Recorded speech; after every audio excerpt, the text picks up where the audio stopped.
At syempre mga Pilipino tayo mga kapatid, kailangan pag-usapan din natin mga tol yung mga issue naman dito sa ating bansa tulad na lamang dito sa West Philippine Sea. Nagpapatuloy pa rin mga tol yung patotsadahan nitong dalawa, si PCG Rear Admiral Tariela at ang Chinese Embassy mga tol. Samahan ninyo ako pag-usapan natin to. Audio Jungle.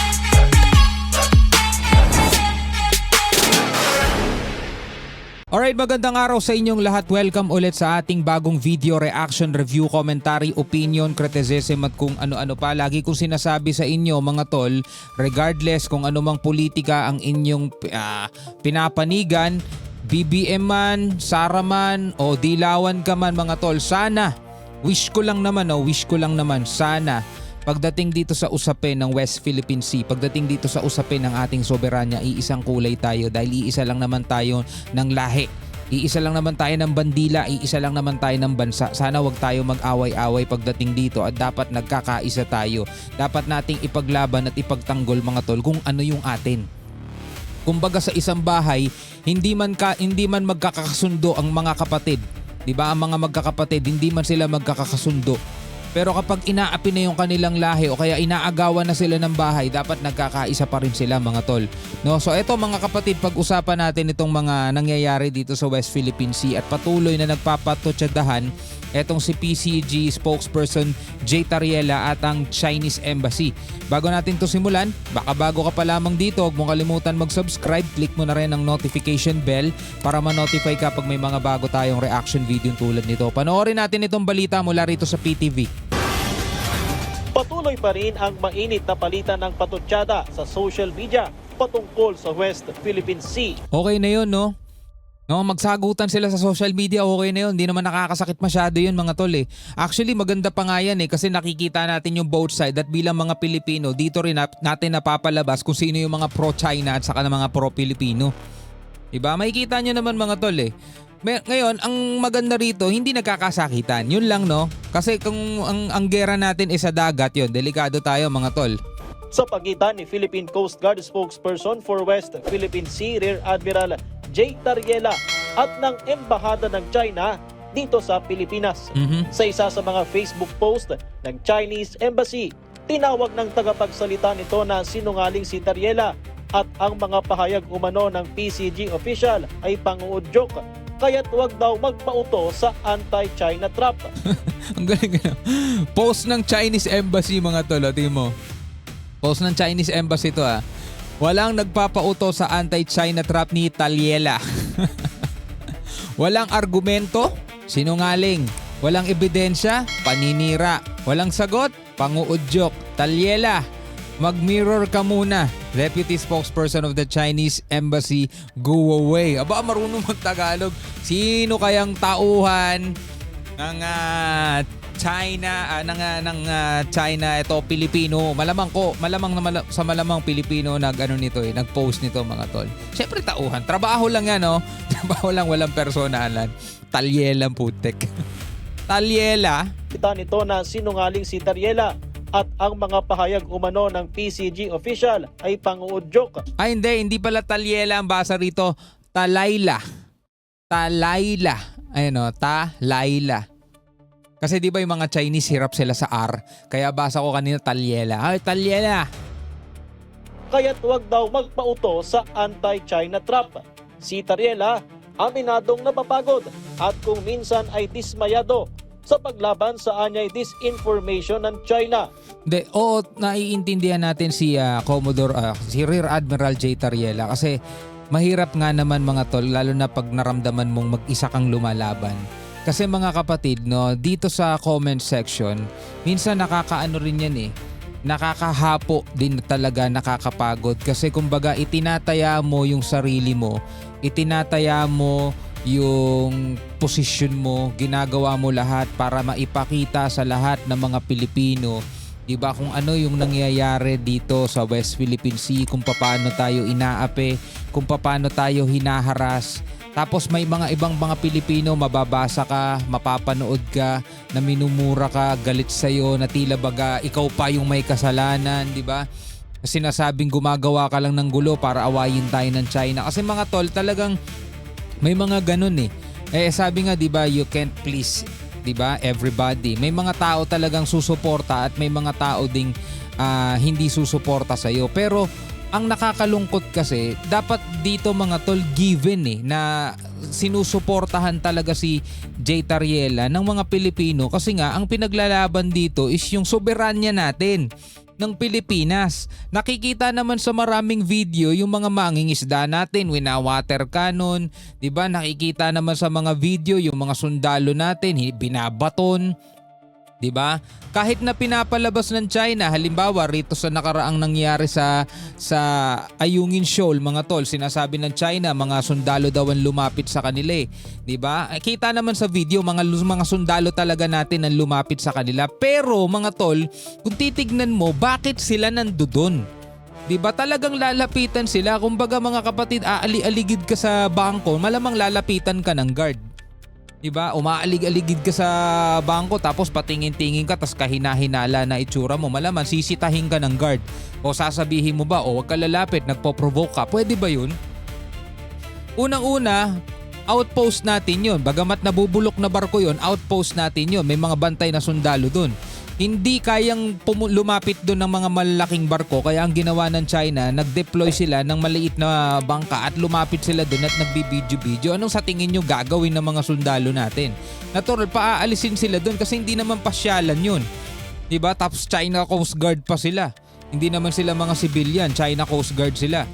Diba? Sisitahin sila doon. Nagkapukpukan. Ngayon, palalabasin pa nila, sundalo pa natin na may kasalanan. Eto masakit mga tol. Maraming mga Pilipino ang sumasang-ayon sa sinasabi ng China. Diba? Tuloy natin. Information ng China, pero patuloy daw niyang sasagutin ang bawat kasinungalingan. Dagdag ni Tariela, kung hayaan ng China na magwagi sa labanan ng naratibo, papasanin din ito ng mga susunod pang henerasyon ng mga Pilipino. Oo naman. Diba? Totoo naman yun mga tol kasi naratibo versus naratibo to diba? Ito yung naratibo ng China. Tayo daw mga kapatid ang genuine troublemaker. Diba?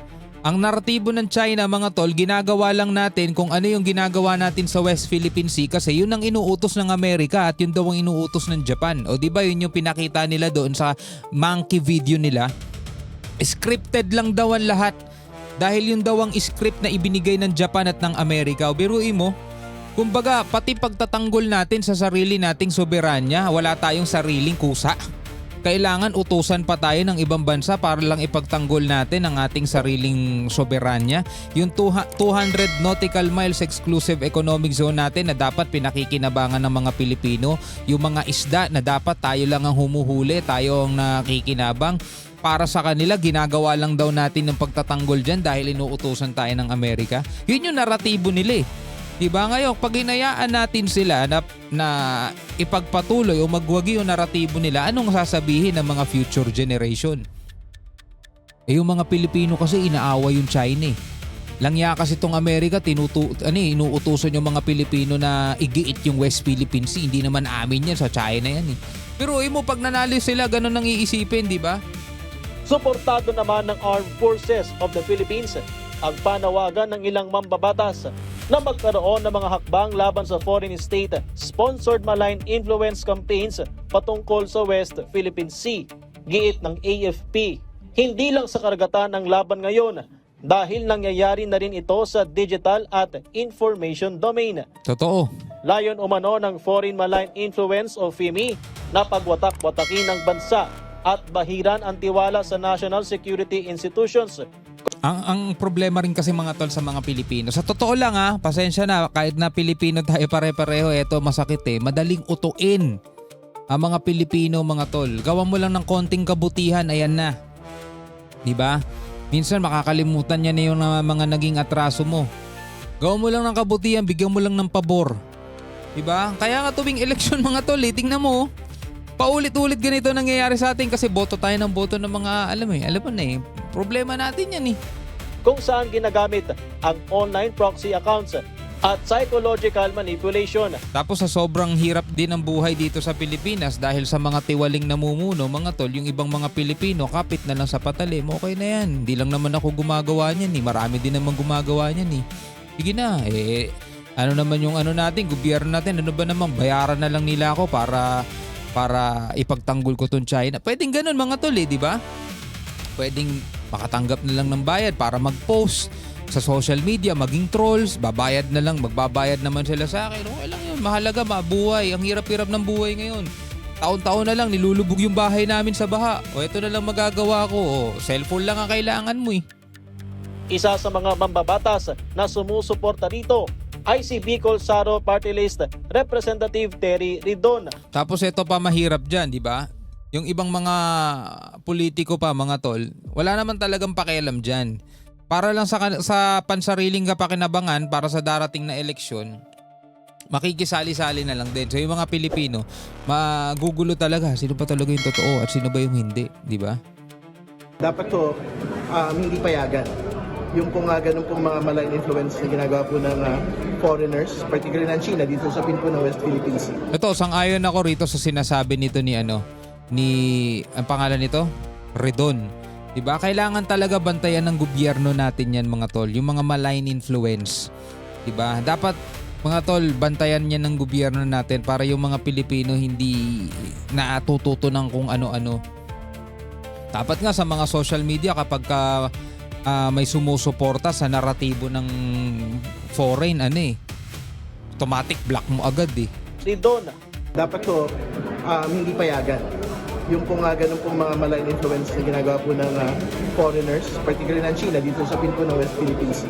Hindi po pwede na ipag-ibit-balikan o walang gawin yung pong mga kababayan po natin at ang Kongreso dito po sa bagay po.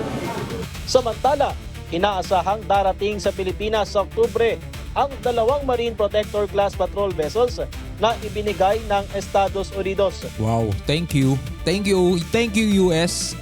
Pinangalan ng mga ito sa 2 feature sa West Philippine Sea, ang BRP Pag-asa at BRP Patag. Hindi lamang sa isang lugar ide-deploy ang mga ito na nakadepende sa operational requirements ng Philippine Coast Guard. Bagamat maliit siya mga tol, pero bigay, 'di ba? Salamat. Kesa naman sa hindi ka na nga binibigyan, inaaway ka pa. Meron po itong kakayahang pumunta sa lugar at tumugon po kapag meron po tayo nakikita o meron pong naiulat ng mga insidente po sa atin. Sa pamamagitan po ng 2 regular patrols na ito, patrol boat, magkakaroon po tayo at mas ma-strengthen po yung ating monitoring at coordination together with other maritime agencies. Actually mga tol, totoo naman na ang Philippine Coast Guard o ang Coast Guard, dapat talagang bantay lang yan. Coast Guard nga yan Dapat mas mabilis talaga kumilos yan. At yan ay tumutulong sa mga na didiskrasya, for example, sa karagatan kung may nawawala. Hindi yung tipong gagawa ka na sobrang laking barko tapos manghaharas ka ng manghaharas ng ibang bansa. Hindi naman talaga dapat dun ginagamit ang Coast Guard Mailalim na sa training sa Baltimore, Maryland, USA ang 24 na tauhan ng PCG na magmamando sa mga naturang barko.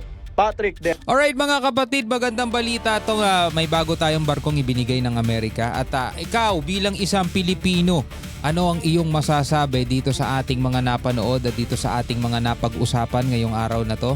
Maraming salamat mga kapatid sa inyong support at panonood. Hanggang sa muli.